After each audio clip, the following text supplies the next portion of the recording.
Hi everyone, my name is Krista Clary and I'm a safety advisor with the Newfoundland Labrador Construction Safety Association. Today I'm going to be talking to you about the hierarchy of controls when we are working at heights. So what we're going to be looking at is the hierarchy of controls. So this will be looking at the most effective to the least effective types of controls that we can implement within our workplace. So the first one we're going to be looking at is the most effective, and this is the hazard elimination.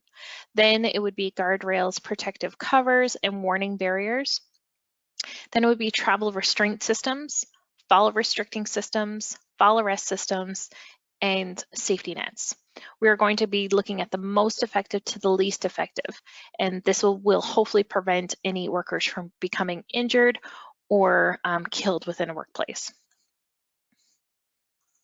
So the first type of hazard control we're going to be looking at, and it is the most effective, is hazard elimination. This is the most effective because the hazard no longer exists. We are completely removing or eliminating the fact that that worker has to work at heights. An example could be, as you can see in the picture, it could be the fact that we're going to build a house from the ground or roof from the ground, and then we're going to hoist that roof onto the house once it is completely finished. We no longer have to worry about that worker falling off the edge of that roof because they are doing it safely from the ground.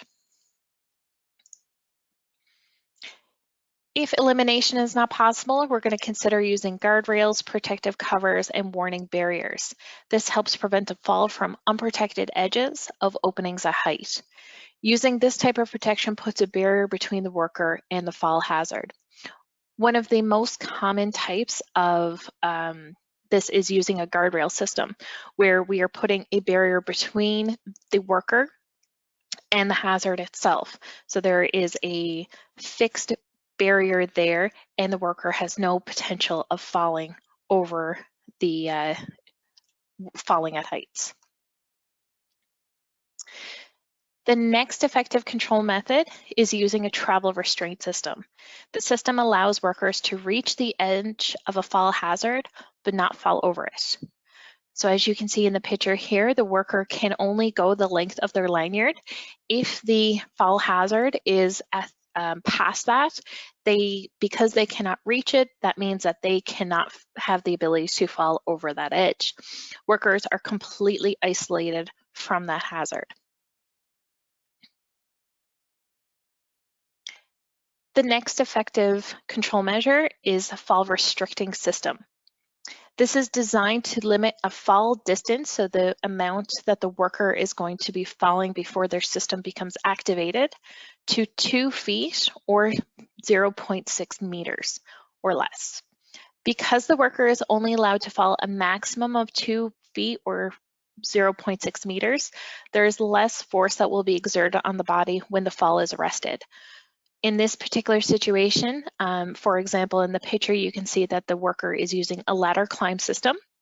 They will fall, but their free fall will be limited to only to less than 2 feet. Because they are not falling a huge distance, there's less force on the body, which would result in less injuries to the worker. One of the least effective control methods within the hierarchy of controls is a Falarest system. It is one of the most commonly used control methods, though, is a Falarest system. So this would include a harness, a lanyard, energy absorber, all attached to an anchor point. This will stop a worker before they hit the ground or the objects below. In this particular situation, it is not the most effective control measure because it is very controlled upon by the worker. So for example, the Falarest system is only effective if the worker puts the harness on, they put it on correctly, it's in good working order, the harness is attached to a lanyard, the system includes an energy absorber, and all of this is connected to an approved anchor point that is going to withstand the force of 5,000 pounds or more. If any point in time any of this system is disconnected, then the Falarest system is ineffective and this will allow the worker, unfortunately, to fall. Another point is that Falarest systems, even if the worker uses it and uses it correctly, there's still a potential that they could get hurt from the fall forces, and they could also hit any objects that they may come in contact with as they are falling. So for example, if there is a scaffold or an aerial work platform in the way, or any other equipment or workers that could that they could come in contact with.